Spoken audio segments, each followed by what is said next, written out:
Esta cidade de Guimarães é um verdadeiro álbum de história portuguesa. Tem monumentos que servem de ilustrações para muitas épocas. É o século XII, XIII, XIV. É claro, a maioria desses monumentos são bem conhecidos dos portugueses. Quem é que não conhece, pelo menos de ouvir falar, o Castelo de Guimarães ou o padrão da Batalha do Salado? Mas há outros que nos falam de histórias completamente esquecidas. Hoje viemos aqui para falar de uma fonte, é uma fonte modesta, mas que fala de uma história de grande beleza.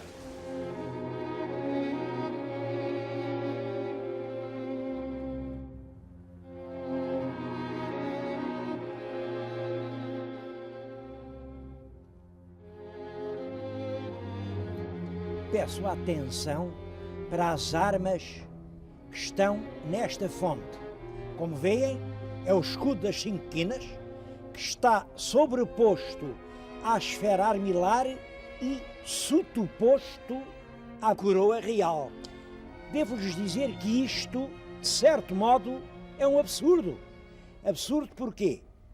Porque as 5 quinas só passaram a estar sobrepostas à esfera depois da República. Hoje é assim, a bandeira nacional tem as 5 quinas em cima da esfera armilar. Mas é claro, isto é uma república, já não tem a coroa real. Como é que aqui aparecem estas duas coisas? A esfera republicana e a bandeira da monarquia.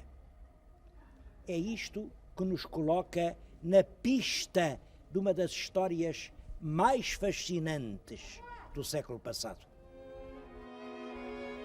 O letreiro desta fonte é bastante enigmático, mas se lerem com atenção vão perceber.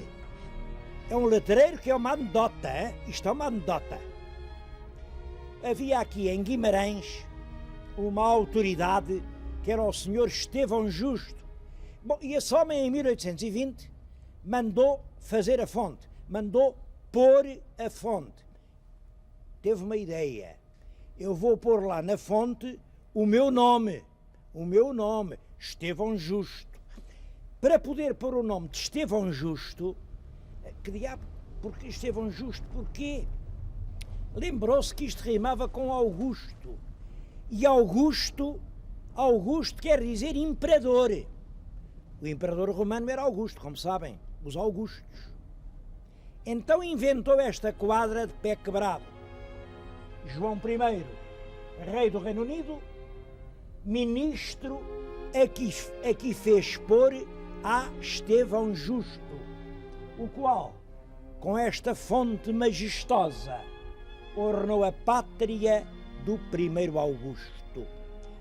Coitado do pobre homem, julgava que com isto passava a história e que a este sítio iam chamar, se calhar, a fonte do Estevão Justo. Enganou-se completamente, mas Guimarães também se enganou.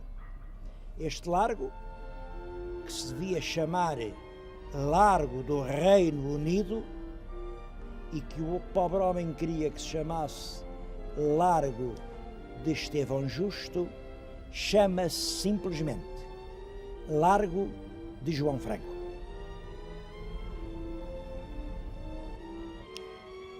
Esta estátua é um ato de justiça, mas também é a confirmação de um provérbio. João Franco nem nasceu aqui, nem viveu aqui, mas realmente Guimarães deve-lhe grandes serviços.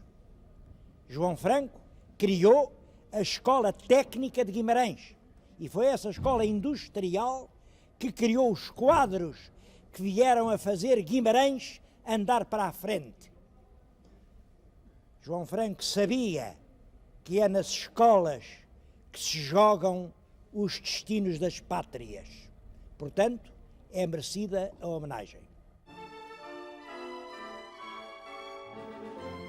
Hoje pode parecer-nos uma quimera romântica esse projeto da unidade completa entre Portugal e Brasil, dos dois países formarem uma só nação.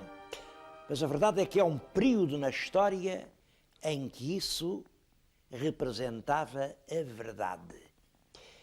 Eu hoje queria justamente prestar uma espécie de homenagem ao Brasil, evocando uma figura completamente esquecida que dedicou toda a sua vida a essa causa. O Marechal Luís Paulino Pinto da França. Eu não posso dizer que ele fosse português, nem que ele fosse brasileiro. Ele nasceu na Bahia, do lado de lá. Mas dizia sempre, apesar de nascer de lá, que era português e conduziu-se sempre como se fosse um luso-brasileiro. Nasceu em 1770, isto é engraçado, 1770, governava então em Portugal o Marquês de Pombal. 1760 é o ano em que Penafiel foi elevado à cidade. E Penafiel tem a ver com a história do nosso Pinto da França, porque passou aqui, nesta casa em que eu lhes estou a falar, que é a casa da família Garcês, e aqui conheceu uma menina, a Maria Bárbara, com quem casou. Maria Bárbara não é uma figura vulgar, é uma grande mulher. Nós conhecemos-la através de muitas dezenas de cartas autógrafas que ela, que estava lá na Bahia, escrevia ao marido. Começam todas da mesma maneira. Meu adoradíssimo Luís. E essas cartas são emocionantes. Primeiro de sentido de realidade, de observação e depois de sentimento. A sua leitura às vezes dilacera. Os maridos estavam separados não só pelo Atlântico, mas sobretudo pelo grande drama político que em certo momento opôs Portugal ao Brasil. Luís Paulino Pinto da França é uma figura muito curiosa. É um misto de antigo e de moderno, de poeta e de soldado, de clássico e de romântico.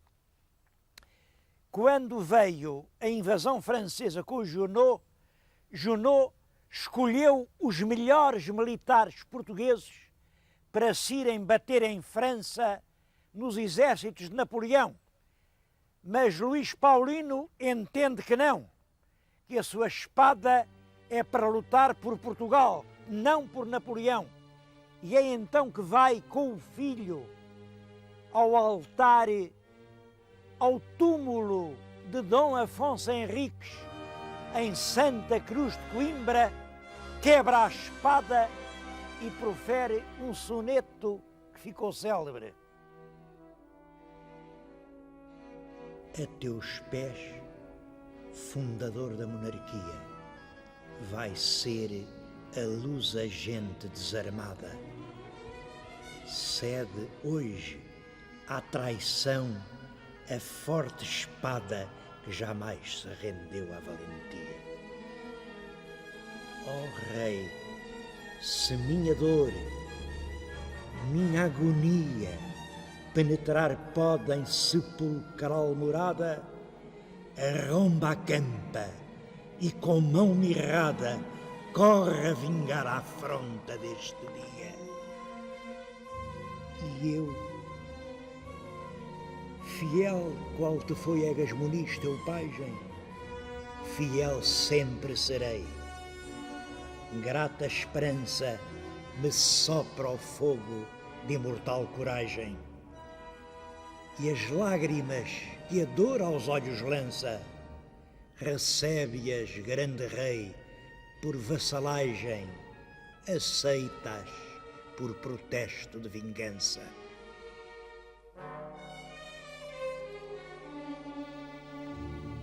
Bem, o capitão Luís Paulino partiu a espada, mas como sabem, logo a seguir vieram os ingleses. E aí, Luís Paulino, naturalmente, foi arranjar outra espada.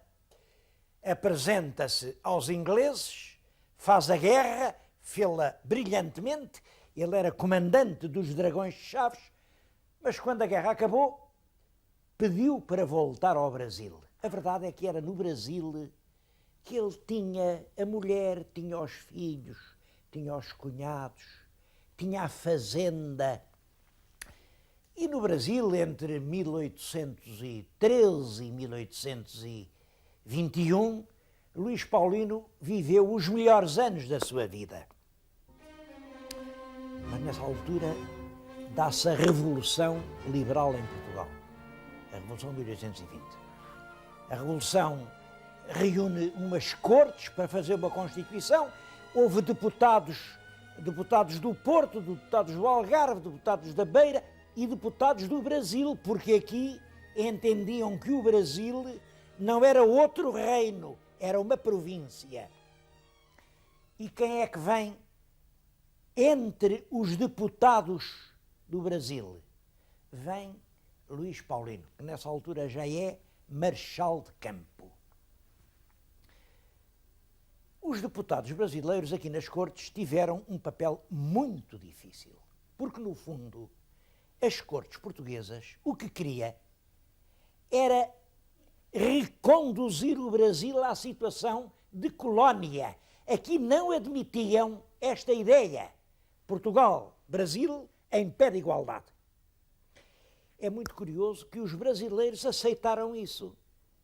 Pouca gente hoje se recorda que os deputados do Brasil apresentaram um projeto que era assim: um parlamento cá e um parlamento lá. Poderes iguais. Cá legislavam para cá, lá legislavam para lá. Mas como órgão de cúpula, um parlamento superior com 50 deputados. 25 brasileiros, 25 portugueses.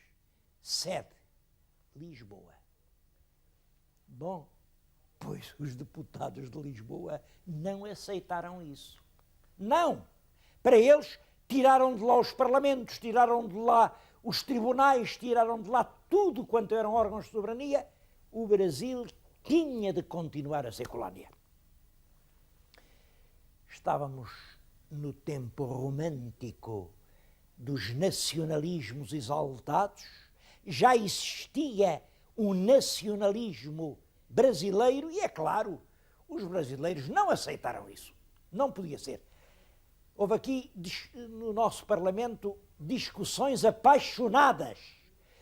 Houve mesmo luta. De um lado puxavam pelo Brasil, do outro lado puxavam pelo Portugal.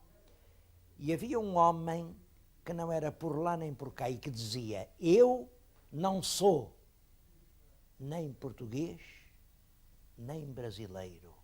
Eu sou cidadão do Reino Unido. Foi isso que eu jurei, por isso hei de viver e por isso hei de morrer. Era o nosso capitão Luís Paulino. Mal sabia ele que morrer pelo Reino Unido iria ser o seu destino.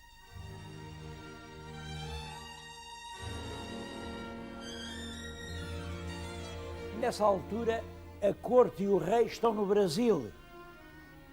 É o tempo de Dom João VI. Dom João VI nunca deixou de se lembrar de Portugal, só que tinha de Portugal uma ideia um pouco estranha.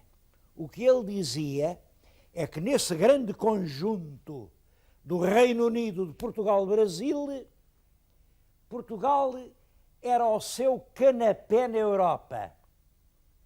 O rei é este e o canapé está aqui. Vem a Revolução Liberal, Dom João VI tem que vir para Lisboa e aí a situação inverte-se. Aí o reino é cá e o Brasil é o nosso canapé na América. Só que o Brasil não aceita ser canapé. Quando Dom João VI volta para Lisboa, nomeia regente do Brasil o filho mais velho, que é o Dom Pedro IV. Aqui as cortes não aceitam isso, dizem nada não, o rei não tem nada que nomear o regente, isso é com o soberano Congresso. E querem obrigar Dom Pedro a voltar também para Portugal. Claro, Dom Pedro não aceita, Dom Pedro encabeça o violento processo do nacionalismo brasileiro e proclama a independência do Brasil.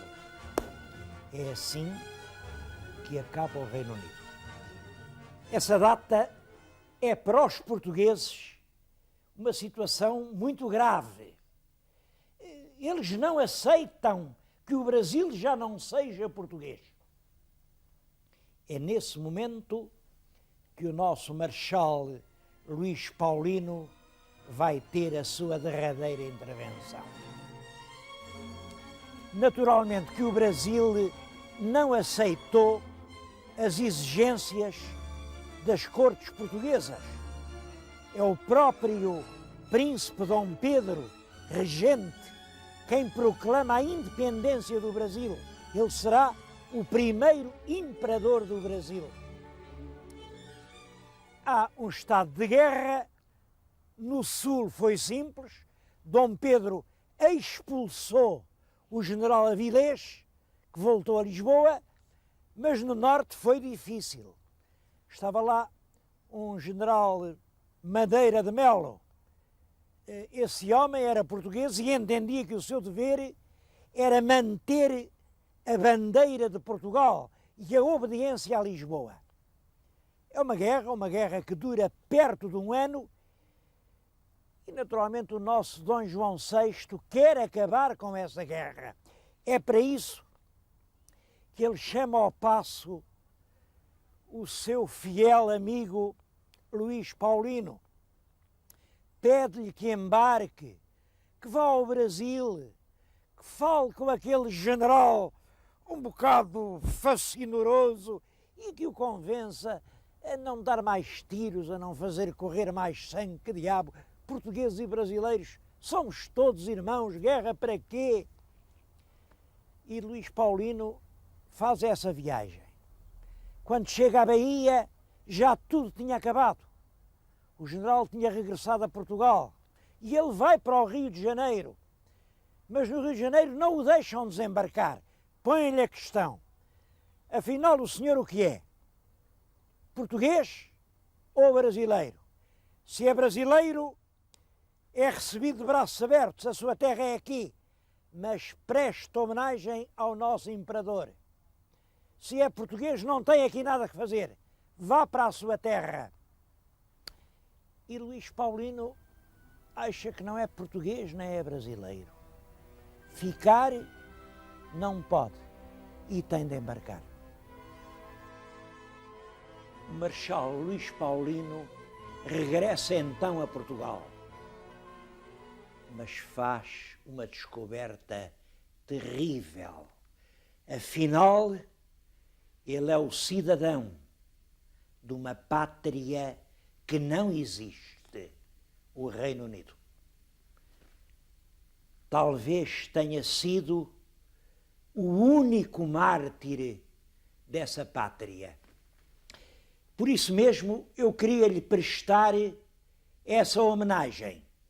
Eu vim aqui sentar-me no canapé, no tal canapé do rei Dom João VI. Talvez Dom João nunca tenha ouvido as últimas palavras do seu fiel servidor. E é por isso que eu quis vir repeti-las agora, aqui, junto do seu retrato, bem no seu canapé. Porque Luís Paulino percebeu que era a morte que chegava. Luís Paulino sentiu o frio silencioso dos cemitérios.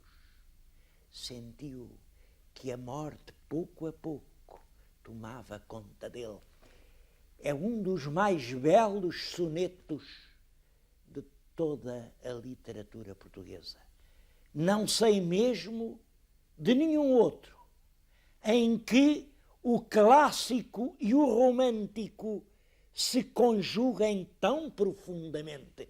O que ele nos diz neste soneto é que queria morrer como um clássico. Ele queria morrer como Catão, frio, gelado, perante o drama da morte, mas não. Ele vai morrer como um romântico, alanceado por saudades humanas, saudades da mulher, dos filhos, dos amigos. Mas o melhor é eu dizer-lhes o soneto. Eis já dos mausoléus silêncio horrendo me impede respirar, a voz me esfria. Eis chega a morte eterna, eis morre o dia, ao nada a natureza vai descendo. Na aniquilação passo tremendo, eu escudo-me na sã filosofia. Terror humilde, o rosto não me enfia. Como Catão morreu, eu vou morrendo. Mas, toda a alma nobre qualidade, saudade cruel, com o sofrimento me arremessas às marés da ansiedade. Mulher, filhos, amigos, no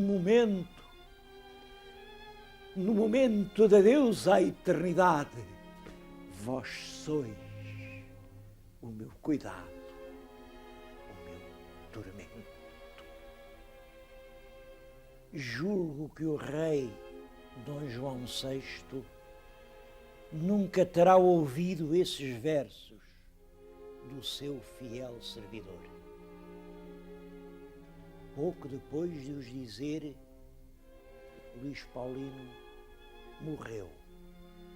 Um clarim, namorada no navio, com o toque a funeral, assinava este facto simples: um soldado era sepultado no mar.